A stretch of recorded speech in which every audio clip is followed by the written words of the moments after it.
যাদের নামাজ পড়ার সময় দুনিয়াবি চিন্তা মনে আসে বা নামাজে অমনোযোগী তৈরি হয়, তারা ভিডিওটি শেষ পর্যন্ত দেখার অনুরোধ রইল।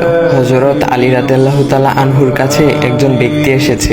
তখন লোকটা বলল, হুজুর, আমার নামাজে মন বসে না। নামাজে দাঁড়ালে আমার দুনিয়াবি নানা চিন্তা আসে। হুজুর, আমার এই নামাজ কি আল্লাহ তাআলা কবুল করবেন? তখন হযরত আলী রাদিয়াল্লাহু তাআলা আনহা বলেছেন, না, তোমার নামাজ কবুল হবে না। তখন লোকটা মনে অনেক কষ্ট নিয়ে চলে যাচ্ছেন।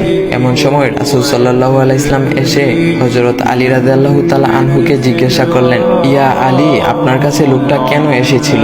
এসে দেখি মন খারাপ করে চলে গেল। কেন, কি হয়েছে আমাকে বলুন। তখন আলী রাদিয়াল্লাহু তাআলা আনহু বলেন, তিনি আমার কাছে জানতে এসেছেন যে নামাজে দুনিয়াবি চিন্তা আসলে নামাজ হবে কিনা। আমি বলেছি, না, তোমার নামাজ কবুল হবে না।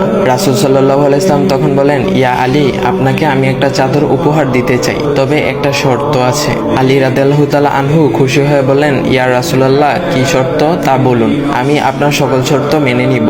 বুঝতেই তো পারছেন রাসূল সাল্লাল্লাহু আলাইহি ওয়াসাল্লামের চাদর বলে কথা। তখন রাসূল সাল্লাল্লাহু আলাইহি ওয়াসাল্লাম বললেন, ইয়া আলী, আপনি যদি এই মুহূর্তে 2 রাকাত নামাজ একনিষ্ঠভাবে পড়তে পারেন দুনিয়াবি সকল চিন্তা দূর করে, তাহলে আমি আপনাকে সেই চাদরটি উপহার দেব। আলী রাদিয়াল্লাহু তাআলা আনহু বলেন, এটা তো সাধারণ ব্যাপার। আলী রাদিয়াল্লাহু তাআলা আনহু তখন নামাজে দাঁড়িয়ে গেলেন আর তিনি নামাজ পড়তে শুরু করলেন।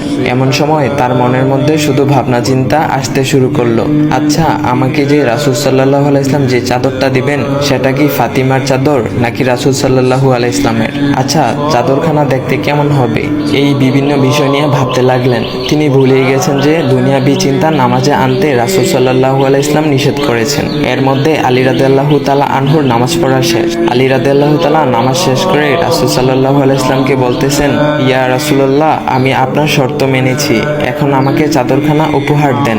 রাসূল সাল্লাল্লাহু আলাইহি ওয়াসাল্লাম বলেন, ইয়া আলী, আপনি কি একনিষ্ঠভাবে দুনিয়াবি চিন্তামুক্ত ছাড়া 2 রাকাত নামাজ পড়েছেন? তখন আলী রাদিয়াল্লাহু তাআলা আনহা মুচকি হেসে বললেন, না ইয়া রাসূলুল্লাহ, আমি আপনার চাদর নিয়ে অনেক কিছুই ভেবেছি। তখন রাসূল সাল্লাল্লাহু আলাইহি ওয়াসাল্লাম বলেন, ইয়া আলী, নামাজ তোমারও হয়েছে, আর তুমি যাকে নামাজ হবে না বলে ফতোয়া দিয়েছো, তার নামাজও আল্লাহ তাআলা কবুল করে নিয়েছেন। শোনো আলী, দুনিয়াবি চিন্তা দ্বারা নামাজ বাতিল হয় না, নামাজ মহান আল্লাহ তাআলা কবুল করে নেন।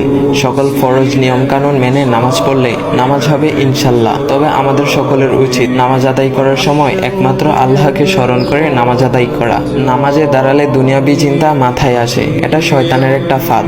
আল্লাহ তাআলা আমাদের সকলকে শয়তানের কুমন্ত্রণা থেকে হেফাজত রাখুক এবং সঠিকভাবে মনোযোগের সাথে নামাজ আদায় করার মতো তৌফিক দান করুক। সবাই বলি আমিন। চাইলে ভিডিওটা আপনি অন্যদের কাছে শেয়ার করতে পারেন, এতে অন্যদের ভুল ভ্রান্তিগুলো দূর হবে। তো গাইস, এমন ইসলামিক ভিডিও পাওয়ার জন্য ভাইয়ের আইডিটা ফলো করে দিয়ে যাও।